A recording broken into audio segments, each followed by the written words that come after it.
Do you like basketball? Basketball 농구? I like, but I'm not good at. Yes, I'm not. Me too.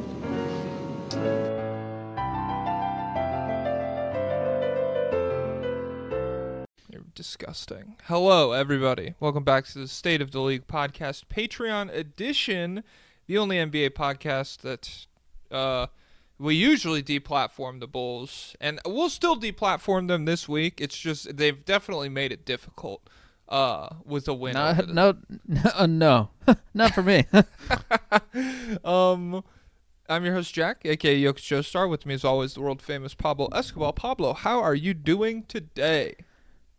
I'll tell you what. I'm a man of principle. I'm a man who was an avid Starbucks goer, but hasn't gone in a year. I'm a man who recently had to stop buying Coke Zero. It was a huge part of my life, and I gotta tell you, And what did you just say just now? I lost my train of thought. You idiot. The Bulls. Oh, the Bulls. Deplatforming the Bulls. That's how deplatformed they are. I literally forgot about them in the same sentence. Jeez.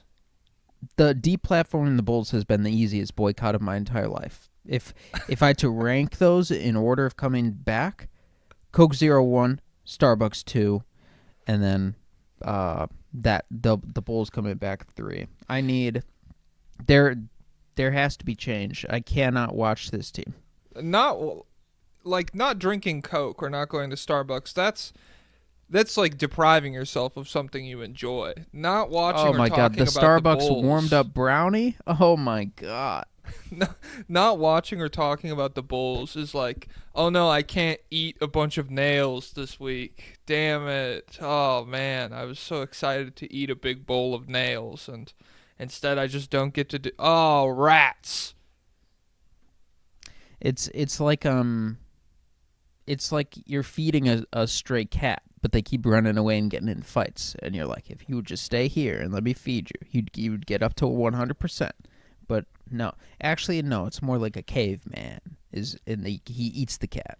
Oh, that's so sad. Damn. Caveman. They're eating the cats and dogs. One of them. They're eating the Chicago. cats and dogs. Where is he? He's Lithuanian? Yeah, I wonder where he lives. Thousands of Lithuanian immigrants flooding into the streets of Chicago, eating the cats, eating the dogs. I've seen it, people. I've seen it. It's destructive. It's terrifying. There's a big Lithuanian scene here. Yeah, that's why there's not a big stray cat and dog scene there. Oh, just kidding, Lithuania. I'll tell you what, the rats here are respectful. They don't bother me. The rats in DC, they're not crazy. Like there are some there, but usually they just like scurry out of the way. It's nothing. I don't know. When people talk about rats in New York, it's like they're talking about like a second race of people. Or like it's a like species. The chimera ants. Yeah. It's like what I imagine life was like as we transitioned out of like Homo erectus or whatever, like whatever almost human was before us, and they existed at the same time. Not me. I was never Homo, but you, yeah. You're Homo right now. Crazy name, also, by the way, Homo erectus. We could do something with that if we run out of time or run out of stuff to talk about. It means 2 legs, right? I mean, it's not what it sounds like. Or is that bipedal? What is Homo? The same? A Homo is the genus. Yeah, it means the I same, think. right? Yeah. So probably similar to us. I have no idea. Yo, the same erectus? Yo! Yo. 2 erectus that are the same? Oh, pause. Oh, that's my God. Homo. Guy, as they're naming fucking human fossils that they found. Yo, pause. But yeah, that's how people in New York talk about the rats. It's like it was the size of a man, and he was just a little less developed than us, and he tried to kill me. He had a club, and he swung it at me. We released 100 tigers in the city to kill them all. none survived. Unsurvived. Damn. Come get your lick back. Your brother's dead. Come get your lick back. What are we? We're in the East today? The Far East? The Far East movement, like a G6. Oh, okay. I was going to go to the Far East. The kids will never know. This is what $200 gets you for Fukuoka, Japan. That kind of thing. Oh, don't get me started. That'd be so nice. God. Apartment, Japan. Place, Japan. So real. Patu. I don't know what that means. Yeah, hit song by Bruno Mars and Rose from Blackpink. Oh. I saw something, like a K-pop stan on Twitter got mad because someone tagged like a behind-the-scenes video of a movie with BTS, and they were like, don't use that. You're just cloud chasing. You know that's not what BTS is short for. That's valid, though. BTS Army. BTS Army. All right. Let me hit calm little timestamp. We'll call it 6 minutes. For anyone curious, I'm not a part of the BTS Army. I'm a once, and I'm a bunny, and I'm no, I wouldn't identify as whatever Le Sserafim. Yo, you know what I've been lately? I'm okay with Le Sserafim. A monster. I've been listening to some Lady Gaga lately. She's got a ton of great songs, dude. Talk about Homo erectus. That's not funny. I'm saying you're gay for listening to her. Would you say that if Lady Gaga was in the call? Lady Gaga. Lady Gaga. Me joking around with Lady Gaga. me when I'm hanging out with Lady Gaga. Me and Lady Gaga are like getting some shots up in the gym, and I'm like, what if your name was Lady Gaga? That'd be pretty funny. I bet she could develop a good jumper in like 8 months for a role. Because she would go all in. She's pretty athletic. I mean, I assume anybody who does that much choreography, very solid like athlete, could do a number of different things. And she's Vulcan Italian. Hey, Dante, come get your lady. Show her how to shoot. Except you can't anymore, so. Yeah. Strong as a Vulcan ox, I heard. Nice.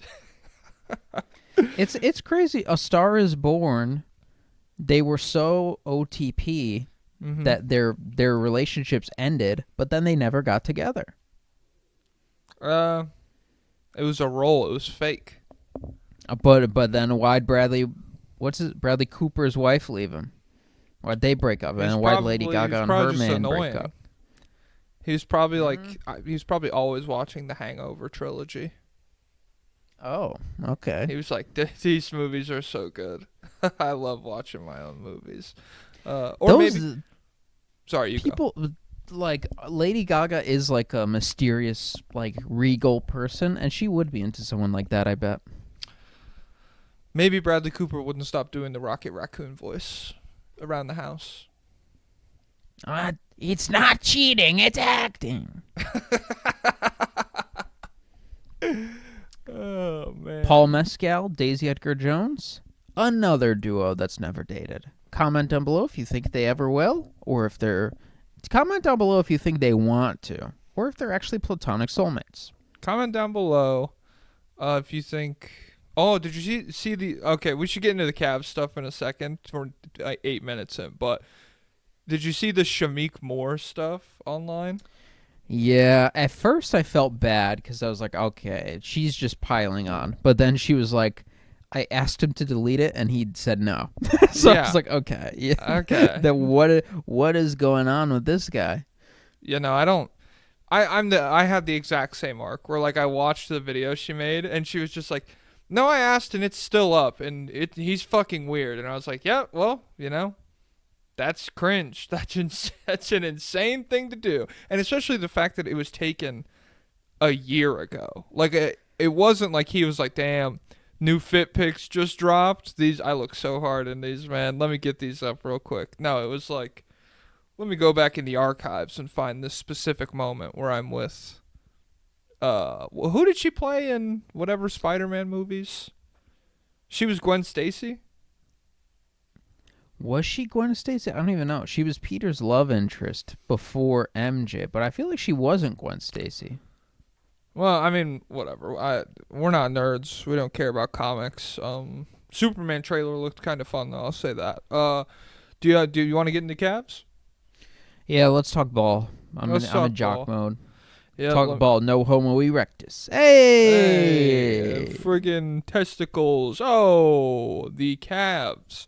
3-1 in their last 4 games. They beat the Bucks, the Nets, the Wizards, and they lost to the Heat. All of these last 4 games, the NBA Cup fucked this up, where it's like half of these teams have played like 2 games since we talked about them last week. Yeah. The big thing with the Cavs, Max Strus, first game back. That's what I wrote down. They beat the shit out of the Bucks. He went 3 of 8 from 3, and he was a plus 20. And it was just a really good offensive game from the Bucks as a whole. They picked apart the Bucks defense that was kind of getting glazed after they held the Thunder to 80 whatever points in the NBA Cup. If that had counted, it would have been cool, but it's sad that it doesn't. Max Strus took 8 shots. They were all 3-pointers. And he went 3 for 8. The Cavs are back to number 1 offense. They lost it for a little bit to the Knicks, but now they have it again, the title. So we'll see who finishes out. Ty Jerome, when he's on the court, he's responsible for 35% of his team's steals. 3rd in the NBA, behind only Dyson Daniels and Tari Eason, 2 of the most life-changing defenders in history. So Ty Jerome, 2-way guy. And then nearly 1 in every 4 Ty Jerome shots comes from floater range, and 64% of them go in. 2nd in the NBA among qualifying non-bigs. So I don't know how many bigs are in floater range. I guess probably a lot. But Ty Jerome, masterclass. Yeah, not a whole lot of them besides that. I also thought Keep on keeping on. Mobley did a really good job individually guarding Giannis. Giannis still played well, and we'll get to him in the Bucks thing, but the possessions where it was like Mobley ISO, it was hard shots. Like Giannis had a crazy turnaround that I posted on Twitter where it was just, it straight up looked like fucking thick Kevin Durant, the way he turned around and shot it. But yeah, good win for the Cavs over the Bucks. Any other shit? Or are we keeping it pushing? No, timestamp those homos. All right, I'm done. Timestamp and move on. Yeah, you can't entrench yourself into that because 2 hours of just like timestamp these homos, get them out of here. Oh man, this is the first time I've said that word since like 2009. It rolls off the tongue. It's like the way the word fuck. Like I think it's very pleasing to say. Homos. It's kind of got like a similar vibe to it. Purely in a scientific sense, though. I would never call a person a homo. I'm not like that. The Celtics. They're 2-2 in their last 4. They beat the Wizards. Well, disregard what we just said, cause yeah. Celtics 2-2 last 4, beat the Wizards. Pistons lost to the. What's this? Huh? They lost to the Bulls and to the Grizzlies also. They're platforming the Bulls, so kind of like a not woke basketball team. If you think like they already get a lot of accusations about being like the most racist, homophobic, aggressive fan base, and then on top of all of that, you're gonna platform the Chicago Bulls. Are you serious, Boston? What happened in that game? Don't know. Don't care. Don't talk about it if you know. They opened the 4th quarter. They gave up a 17-4 run to the Chicago Bulls. Audio. Hey, this is a Patreon episode, so it's audio only. He just took his headphones out. Everybody. Give me a hand signal when you're done talking about this disgusting team. The offense looked pretty ugly. I'm not even talking about the Bulls right now. I'm talking about the Celtics. So, yeah, they opened the 4th quarter. They give up a 17-4 run in favor of the Bulls. They go down like 10 points. It was Jaylen Brown, Peyton Pritchard, and Drew Holiday on the floor together. And both sides of the ball looked pretty fucking ugly by Celtics basketball standards. Their defense was not good, and they were not generating good shots. And then it was a pretty sloppy close by Boston as well. They got 3 technical fouls in the 4th quarter. which some of that's just like the official getting in his feelings, but yeah, it was insane. Zach LaVine, since we're not going to talk about the Bulls in the Bulls segment, I'll just say here, Zach LaVine, 36 points, 6 rebounds, 4 assists, 78% true shooting. He shot 6 of 11 from three-point range. Pretty crazy. All right, hand signal. Hand signal. Put your headphones back on. All right, did you get it out of your system, you sicko? Yeah, well, I mean, this is purely Celtics. I'm not going to even say the other team's name. The Celtics got 3 technical fouls in the fourth quarter of this game. It was crazy. For yelling at the refs? Yeah, pretty much. And like it was very much like refs got in his feelings because Joe Mazzulla got one for he was being a psycho on the sidelines. That one made sense to me. And then Jaylen Brown and Jason Tatum got one for like just kind of probably saying something that was mean, but like they weren't very animated about it, or it was very strange. And so, yeah, sloppy close to this game for the Celtics. Disgusting. The NBA should look into this because there should not be refs reffing on Redacted's behalf. Boop. We blurb the name Vucevic every time it gets said. So did you see what he said on Twitter? Vooch? Yeah. No, I didn't. Let me check if this is real. Someone like replied to his tweet and asked him like to come to some other team, and he said, "That's Zach, not me." Oh damn! I didn't see that. What the hell? Let's see. So people that saw Gladiator 2, thoughts? I was pretty disappointed, and I went in with low expectations already.